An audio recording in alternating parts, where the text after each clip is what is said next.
Brahma Gururvishnu Gururdevo Maheshwaraha Guru Sakshat Param Brahma Tasmai Shri Gurave Namaha Tasmai Shri Gurave Namaha Tasmai Shri Gurave Namaha.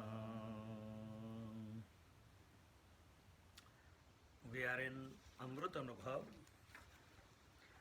chapter 7, OV number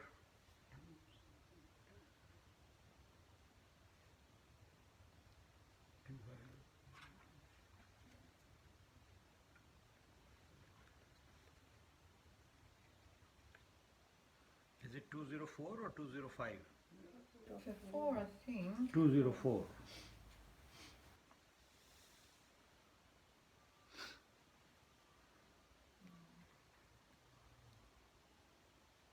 So what teacher is telling here, Jnaneshwar Maharaj is telling here is that we consider ourselves to be a knower, an experiencer, a seerer, a hearer. All these personalities or this conscious being that we consider ourselves to be, seer, knower, experiencer, they are all on account of, knower is on account of known, seer is because of seen. They are mutually, not because of, but they are mutually existing. Experiencer is because of the experienced, but the truth is other than these two.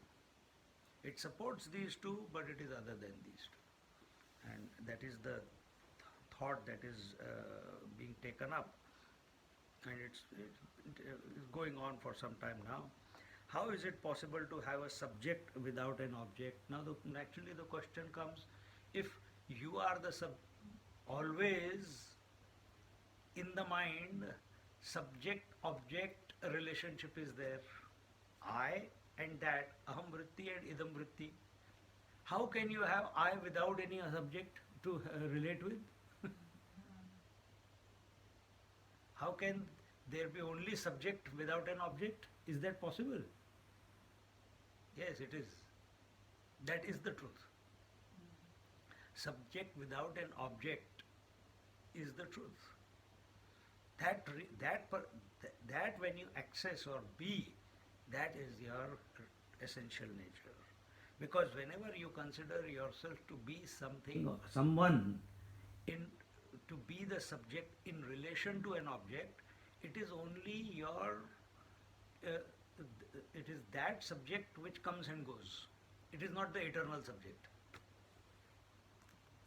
So, drishya drishti si dise tari saat ki drushta ase आता nahi te kaise dekhile hoya. The seen is only apparent to the eyes, but in the essence, it is the witness alone. Witness alone. How can that appearance which does not exist be seen?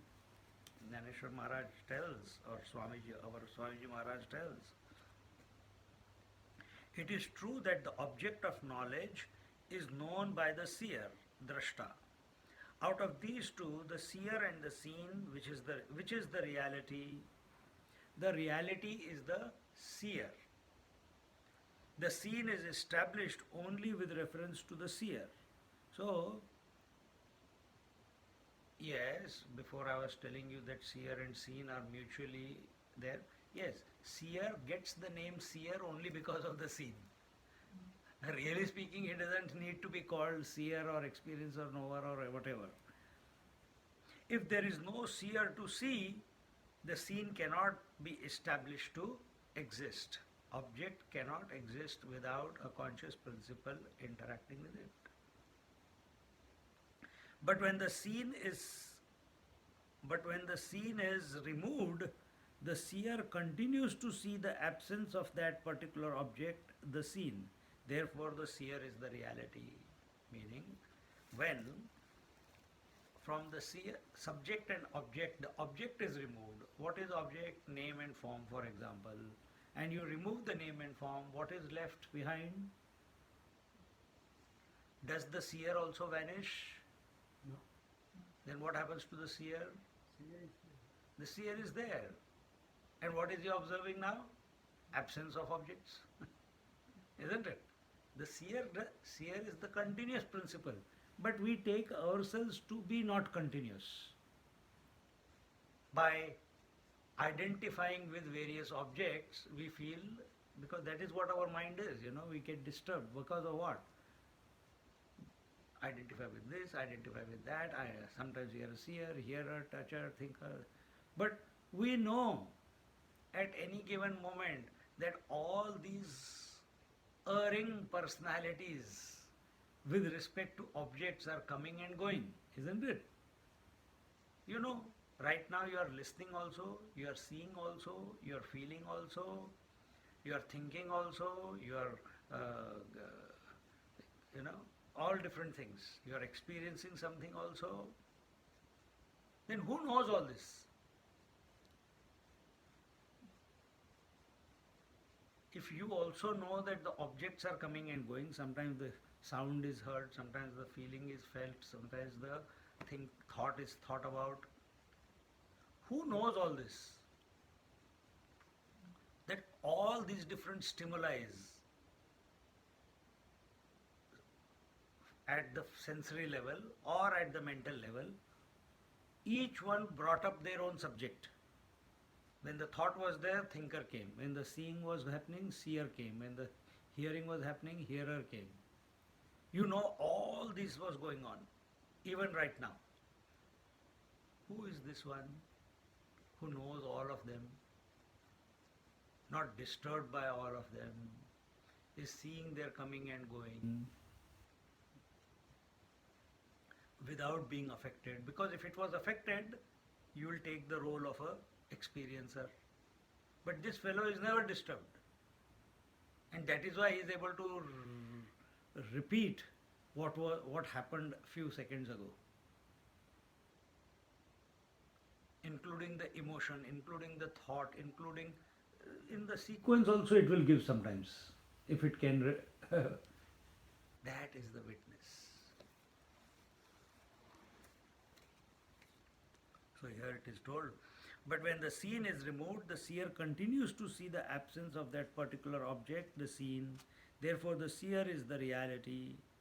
If scene is not the reality, how then can there be a seer? If the scene, which has no independent existence, is not the reality, it means it does not exist. If so, how can the seer see it? Who will see what? But the Supreme Presence is fully aware of itself and by itself. The moment the attention is on the supreme substratum of the totality, which is one without a second, I, the Supreme alone, prevails in every transaction. He is the controller and the controlled. He is the material and efficient cause. There is no difference between existence and consciousness, between Sat and Chit. It is present in the presence of the waking and dream planes of consciousness. It is also present in the absence, in the deep sleep state. So, this witnessing principle, this awareness that I am, is independent of all the seers, all the hearers, all the knowers, all the experiencers. And also, it is independent of all the objects that are perceived through the various sense organs.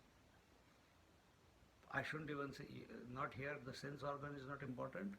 All the objects known by the respective subject. See?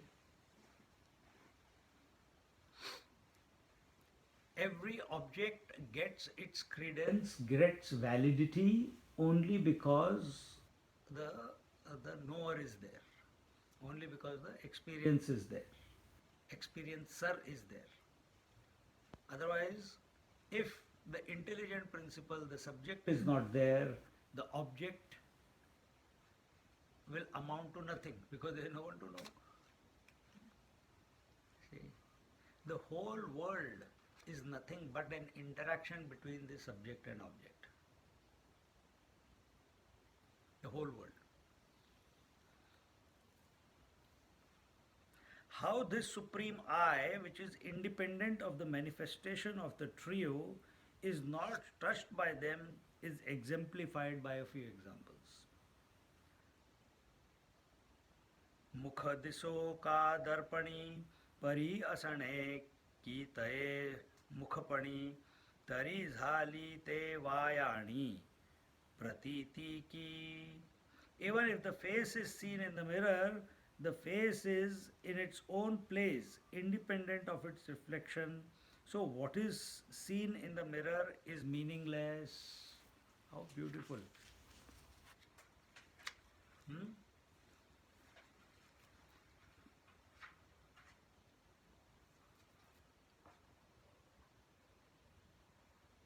Can the face look at itself by itself? No. But when it sees itself in the mirror, it is still itself. It has not reduced into anything. It has not become less because a reflection has been created. Right? It has not become less. If the sun is reflecting in 10 different buckets of water, sun has not become less. It is still the same. Exactly the same way. Here also, when one stands before the mirror, one accepts that there is a reflection and that there is the trio of the experiencer, the experienced and the experience. You are the experiencer. What are you? What is the experienced? Your reflection. And what is the medium? The experience itself. But one should not get carried away by this just because the reflection is seen. It is not the reality. The reality is the original face. And if the reflection is not seen because of the absence of the mirror, that does not mean that the face does not exist. Huh? So one must not get carried away by the reflection. Many people, you see young kids and ladies standing in front of the mirror, making the hair go on and on and on and on. Nowadays all these fellows, they are having the tuft on and they put the gel on, and how much they spend, the boys spend more time than the girls in front of the mirror nowadays. See? But the point here is that whether the reflection is there or not there, the face continues to be. Whether the reflection of the sun is there or not there in the buckets of water, the sun continues to be. Sun is independent. Face is independent of the reflection. Only when the reflection is there, then the experiencer experienced and experience is created. But if the reflection is not there, then there is no trio created. But the face continues to be. This is the point that they are making, that even seer seen seeing, hearer heard hearing, experiencer experienced experiencing, knower known knowing, all these are going on only because some reflection, some object is there, that's why they are going on. But don't take yourself to be the one which is a part of the trio. Take yourself to be the independent one who is supporting all the trios coming and going, all the triads coming and going. Existence is not in the reflection, it is the face proper. Similarly, the trio does require the support of absolute existence, the supreme I. But if there is no trio, it does not mean that the supreme I is not existing. In other words, see, what did they say before? That Sat is Chit, isn't it? Existence is consciousness, right? Is the reflection of the face in the mirror existing? Is the reflection of the face, is the reflection of the sun in the bucket of water, is it existing?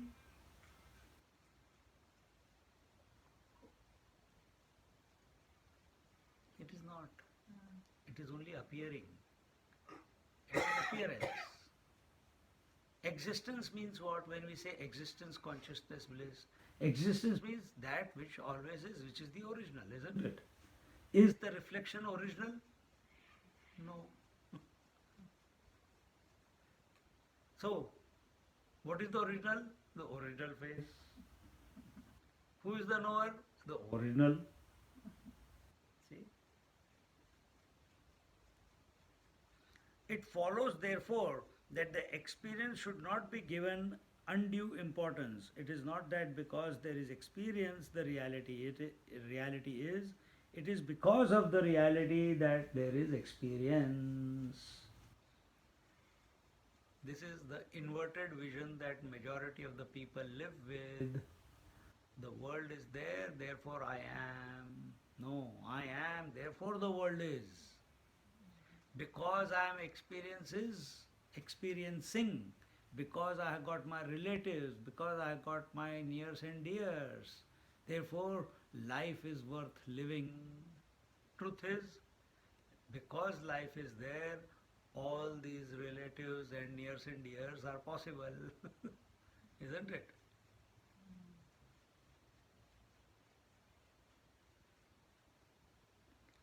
Because of the ornament, gold is not there. Because of the gold, ornament is.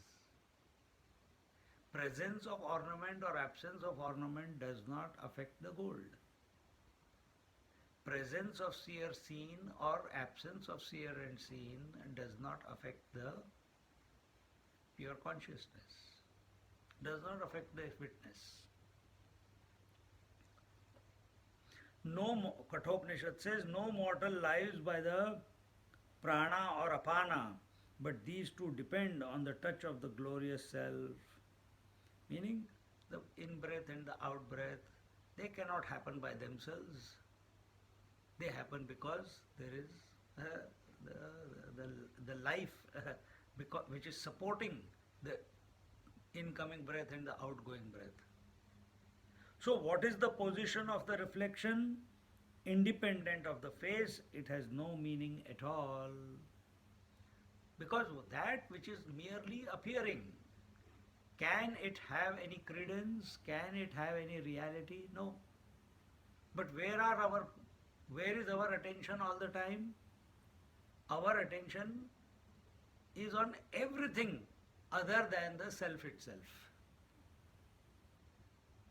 And as long as our attention is only on on everything else other than the self, we are only inviting troubles. We are only inviting problems. We will only get frustration in life. See? In yesterday's story, Rukmini got married to Krishna, and her son, within 10 days of his birth, is abducted by a demon. And after many years, he comes back with a wife. And when she looks at him, oh, if my child had grown up by now, he would be also of the same age. And she started feeling the motherly instincts when she saw that child. That time Krishna also comes. Now the question is, for so many years when he was not there, she did not become miserable. Why she did not become miserable? A normal person, a child is gone, their life is broken. But Rukmini, so Krishna shows here that in his life also problems come. But how he and his wife face is totally unique. So what is the approach of Rukmini? Rukmini's approach is that she gives importance more to Krishna than the child that is born. She holds on to the feet of the Lord. For her, her life is her Lord. And therefore, whether the child is there or not there, it did not make a difference to her. Why? She is holding on to the Supreme Being. She is not holding on to someone who came for some time and then vanished. So do not put your happiness in the pocket of objects of the world. Then where do you put it? Put it in the self or the Lord in your heart.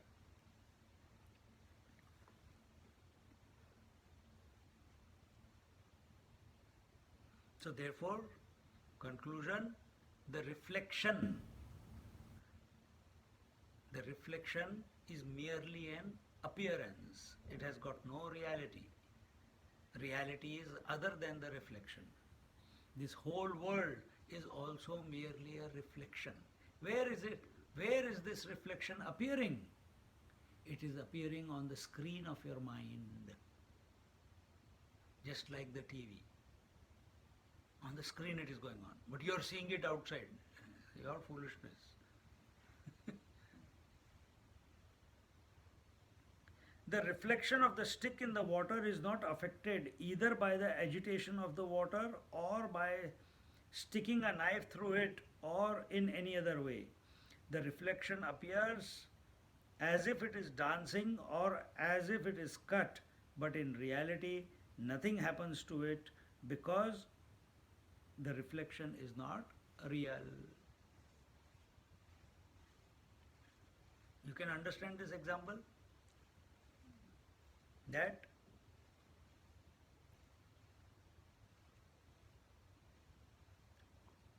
the reflection of the stick in the water or your face reflecting in the water, sometimes it's there, sometimes it's not there. Some dirty water comes in the flowing water, reflection will go away, but your face doesn't become dirty. Then the water waves, if someone comes and shakes the water and your face breaks up slowly and goes away, your real face has not broken up. Your face seems to be dancing on the waves. The real face doesn't dance. So it is only the real face also doesn't dance, and actually speaking, nothing is happening to the reflection. The water is doing whatever it is doing. But in reality, nothing happens to it because the reflection is not real. Just like we see the moon dancing on the waves of the ocean, he is not dancing, it's merely a reflection, and reflection is never a reality. It is merely an appearance. Identification with this appearance brings about the misery. The thoughts are dancing on the consciousness. Thoughts are reflections. And we identify with the thoughts and we become miserable. See? Emotions are also thoughts. They are also dancing on the consciousness of the mind. And we identify, the experiencer of those thoughts identifies with those thoughts and becomes miserable. Really speaking, they are merely an appearance. In the same way, the trio of the experiencer, etc., of the individuality are mutually cancelling each other, and there is no reality about these triputis, be it of the waking or dream state, but that because of which the triputi is sustained is the reality. So seeing the reflection of the face in the mirror is only an illusory existence. So all the triads, the triputis, their teacher has divided into three. Waker and the waking experience, the object of experience of the waker is the waking world. The dreamer and the object of experience is the dream world. And the deep sleeper and the object of experience of the deep sleeper is no world. Huh? So subject is the waker, dreamer and deep sleeper, and the object is the waking world, dream world and no world. These are dancing. They are so within these three, imagine you are the dreamer and the dream world. Now then you go into the dream, and how many roles you have taken and dropped them. But when you wake up, nothing to disturb, because it was just an appearance. You give it zero value, isn't it? Same way is happening in the waking world also. Why only that way? Look at all the three, the waker, dreamer and deep sleeper with their respective worlds, all stand cancelled by each other because they are not the reality. They are merely reflections. They are merely an appearance. And that which is coming and going away, that which is appearing only for a short period of time, which is not permanent, it has to be an illusion. Panchadashi is also telling the same thing. The manifestation and non-manifestation, the witness is other than the two. Manifestation and the non-manifestation, appearance and disappearance, they are happening at the mental level. The witness, the one you who you are, you are different to the appearance and the disappearance. The father personality comes and goes. The son in you comes and goes. The mother in you comes and goes. The father in you comes and goes.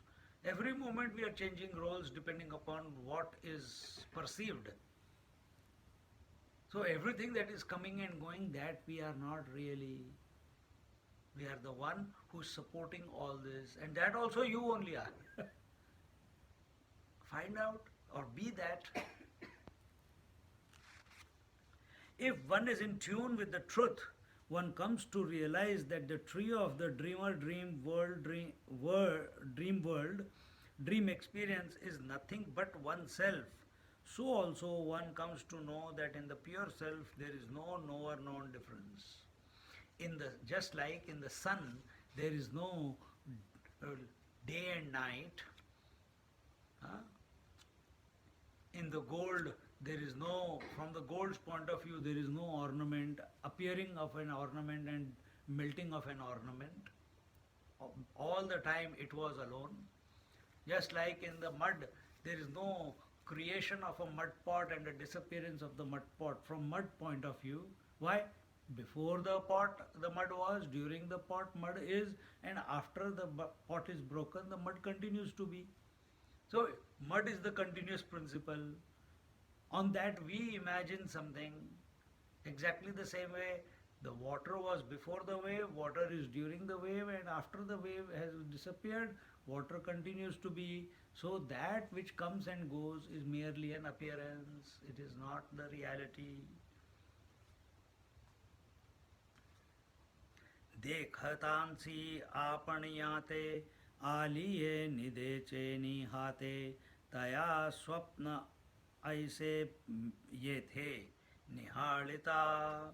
Just as one sees oneself in a dream, the seeing of the self through the Triputi is likewise.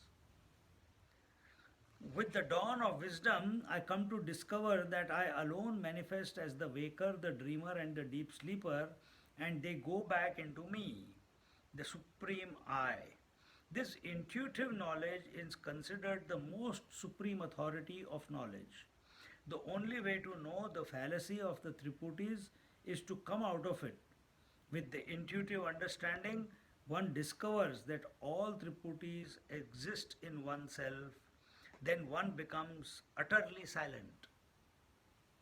How beautiful the point is. Just takes you back to yourself.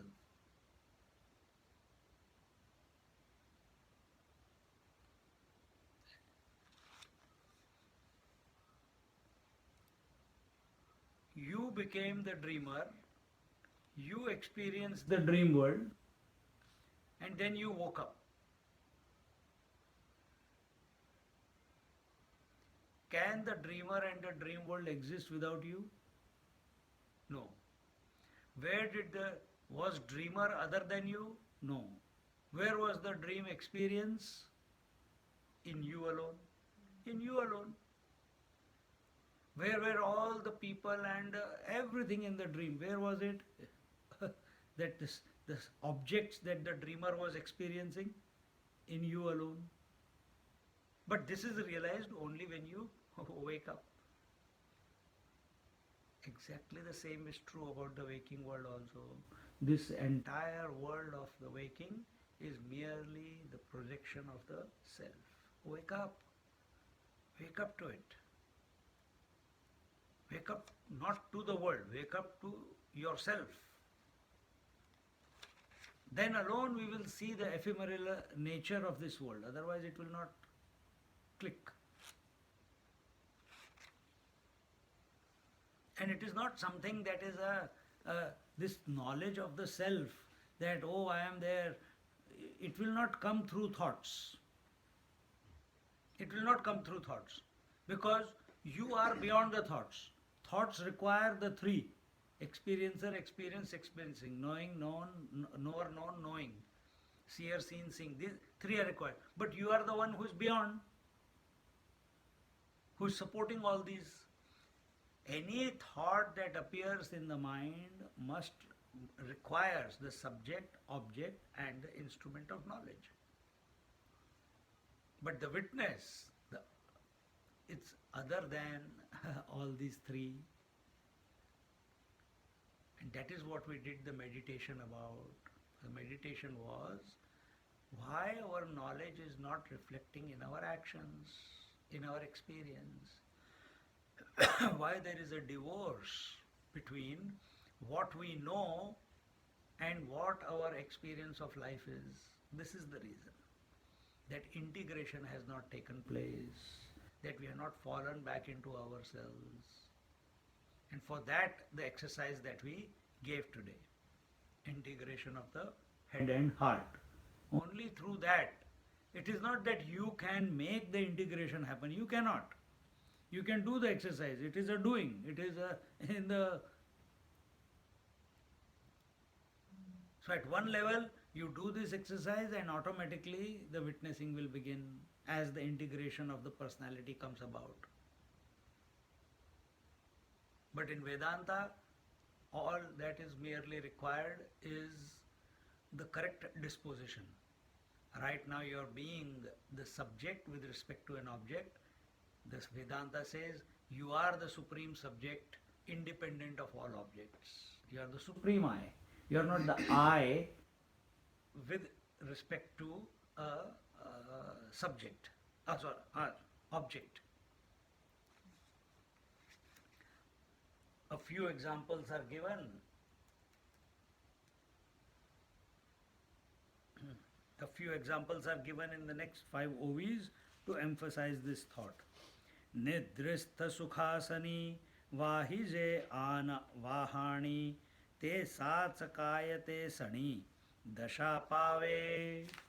He says, if a dreamer is comfortably carried in a vehicle, is he carried with the gross body? So this is one example. In the dream, this is talking about. A person is sleeping comfortably, he dreams that he is being taken in a vehicle. Does he really go anywhere? Can he really go to another place? In the same way, pure self, although it becomes the waker, it does not suffer the pangs of the world. Likewise, the dreamer and the deep sleeper, all these states are because of the pure I. The moment this knowledge takes place, the limitations of the waking world or dream world or the absence of the world as in deep sleep state create no impact. They have lost their meaning so far as the pure existence is concerned. So just like in the dream we eat food, after waking up do we say, no, I'm not hungry because I've eaten food? We don't. Because it was imagination.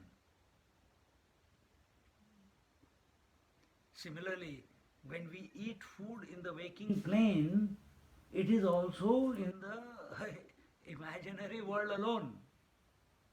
Self is ever satisfied. Self doesn't need food to be satisfied. Because we are taking a particular role, just like a dreamer takes the role of a dreamer uh, with respect to the dream world, and whatever experiences he is having in the dream world, they stand cancelled, nullified the moment dreamer wakes up. He sees the illusion of it. He sees the joke that unnecessarily I was concerned or I was hungry and whatever. Exactly the same a Mahatma also feels when he wakes up from the waking world. Because just like dreamer is having the dream world and both are imaginary, similarly waker and the waking world are also imaginary only for the person who has woken up to himself, his real self. So do not give too much value to this world in the waking plane. Another unusual example, कीशी से वीण ये के दाविली राज्य करिती रखे तैसी सतये सतुके आथिकाई. Suppose in a dream one sees that two headless persons talk between themselves, that a pauper is ruling the kingdom, can it be taken as real? Suppose one has a dream in which two persons without heads are talking about a pauper ruling the kingdom, how absurd it would seem. In the same way, any talk about good or bad experiences in the relative plane of Triputis, that is waking, etc., has no meaning at all. See how many times, how again and again is beckoning us to give up talk about the waking and the dream world. Our whole obsession is about this world only. I want to do sadhana, I want to do meditation, I want to achieve this, I want to go on pilgrimages, I want to do this, I want to get married, I can't imagine.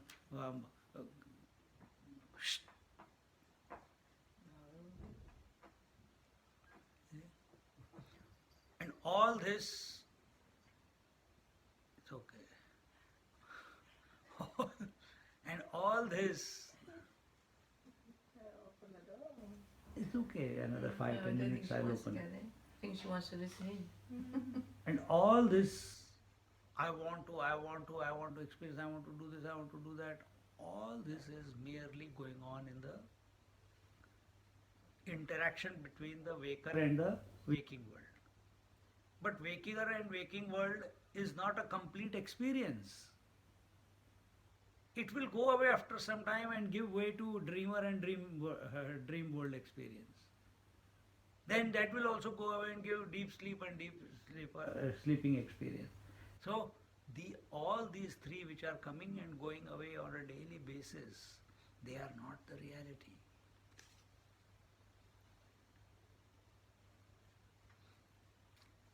They are the three large triputis within which many other triputis are functioning. Such experience as seen in the dream are unreal in the dream state itself and equally unreal when comes out of the dream state. Te nidra jevha nahi, tevha zo jaisa ziye thai, taisa si swapnika hi, na da vizeti ki.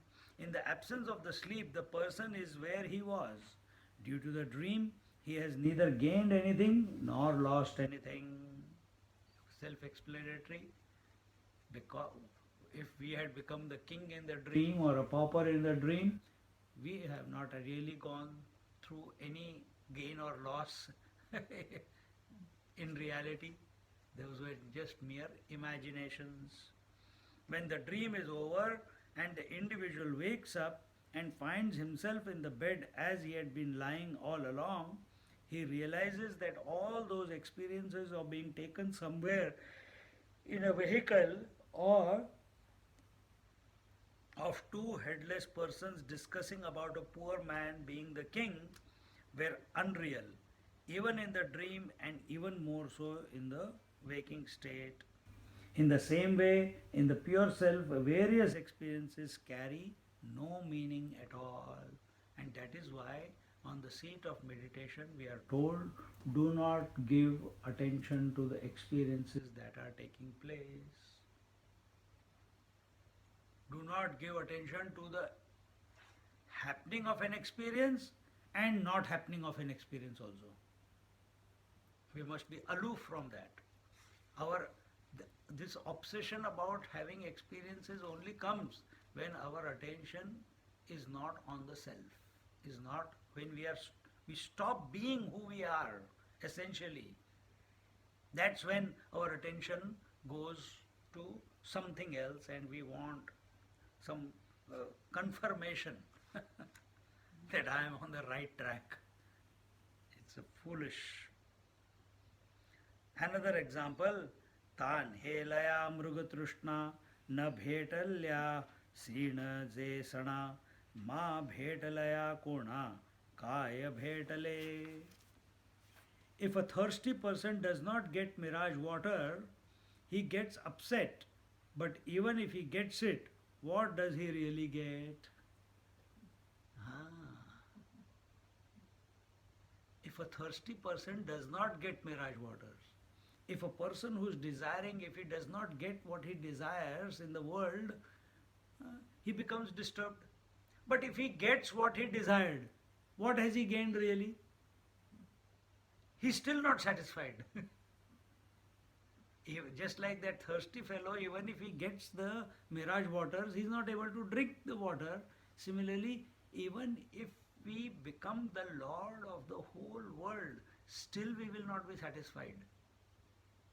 Why? Because it is still separate to us.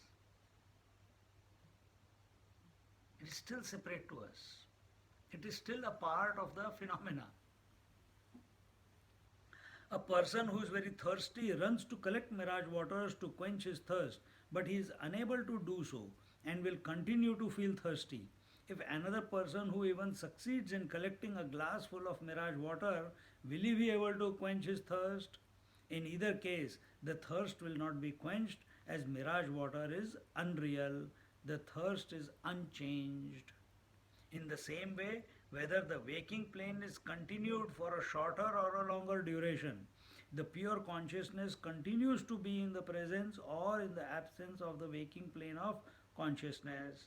So is the case with the dream and the deep sleep state. Fearlessness comes only when one is associated with the undying principle that is our essential nature. This is what Lord Krishna pointed out to the grieving Arjuna. And this is what I just told you, Rukmini felt. She did not feel the loss of her son. She must have felt, but it did not last long. Why? Her mind is totally absorbed in the feet of Lord Krishna. The loss, the pain, the excitement, the frustration, the agitation, all these emotions are felt, or we succumb to them only because our attention is not on the witnessing self, or we are not being the witnessing self. I am the undying, that which cannot be burned, which cannot be cut to pieces. This Atman I am, eternal, all-pervasive, unchanging and immovable. He is fearless who has vairagya, dispassion. Absolute vairagya comes under two conditions. First, when one knows that the Triputi is dependent on me, but I am not dependent on them. So all the waker, dreamer, deep sleeper with their respective world, they are dependent on me. I am not dependent on the waker, dreamer and deep sleeper and their respective world. This brings about fearlessness. And therefore many times we have seen, and Swamiji has also implored us, that we must take the experience in its entirety. Don't try to analyze one experience, one teeny mini experience of this waking experience. This waking experience itself is 1/3 of the total experience, and in that 1/3 of the total experience, one tiny incident in the life you're becoming miserable. My wife said like this. My son behaved like this. My daughter ran away from home. And you're miserable. See? To understand what what all this is, always take the position that you are giving you, because of you the waker, dreamer and deep sleep experiences are taking place. The moment you take that position, this one incident in the waking experience will lose its impact. It will lose its power. See? And the second way of dispassion, when one knows that the reality in the Triputi is I and not the Triputi, meaning I alone am expressing as the waker and I alone am expressing as the waking world. When this is come to, just like a dreamer, you realize that your mind alone became the dreamer and your mind alone became the dream world. That means everything was I only. When this second disposition is taken, then also fearlessness comes about. When the Triputi is clearly seen to be not real, one does not run away from it. One learns to cope with it and love if possible. If not, at least with cheerful acceptance. With the portrait, will the portrait fight with the artist? Will I, the experiencer, fight with the substratum supporting me and my experiences? This joy of being once discovered deprives one of speech. This Amrutanubhava cannot be transferred to another through words. Once established in this pure existence, one is ashamed to talk of the petty problems of life. Nay, there are no problems left to talk about in this divine vision. The individuality gets dissolved. How many waking states and dream states have come and gone?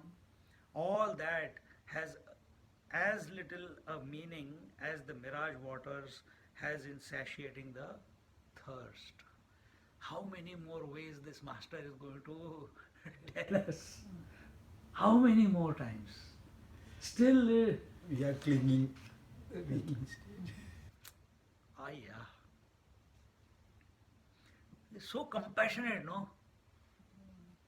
It's so clear. But why this clarity is not translating itself in our correct disposition? Because integration is not there. We know we are, but we are not able to be that. Why? Too much value to the world outside. So come back, and today's meditation exercise is one way of doing that. Bring the head and heart together. One more example of the fallacy of the knower known duality is given. Ki sauli cheni vyaze मेळविले झेणे दुजे तयाचे करणे भांजे झाले जैसे. If one counts on the company of one's own shadow, it is meaningless and futile. Can one say that he has the company of his own shadow on the long and lonely journey? The shadow is dependent on him and not vice versa. In the same way, the trio is dependent on the pure self and not the self on the trio. The position of the trio has as little validity and meaning as the statement that my shadow is my companion. It is a frivolous statement and does not carry any meaning. Now the conclusion of this thought is given. Till here we'll do it. Read. The thought exemplified by the above example is concluded. Tai se drushye karuniya te drushtaya dauni dhadile vaya davile panahi. Similarly, the witness has created the scene for itself to see and thus became a seer. This seeing is meaningless indeed because the seer and the seen are not different. Similarly, Here the explanation goes, similarly, the knowership created in the self in the form of knower known duality is of no avail in the pure self, because this knower known duality cannot exist independent of the pure self. Ah. She'll do it, she'll do it. I'll I'll have It's to okay. see to this.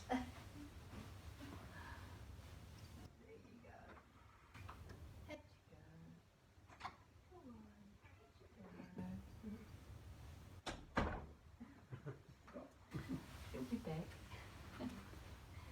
Huh? Because this duality of knower known cannot exist without the pure self. Can the waker and the waking world, dreamer and the dream world, deep sleeper and the deep sleep world exist without the real self? Cannot. It cannot. They cannot. If one tries to infer the presence of the pure self with reference to the Triputi, then one is likely to fall into fallacious trap of believing that it is the Drushya that gives validity to the Drashta. While living in the world, if we try to bring attention to the self, then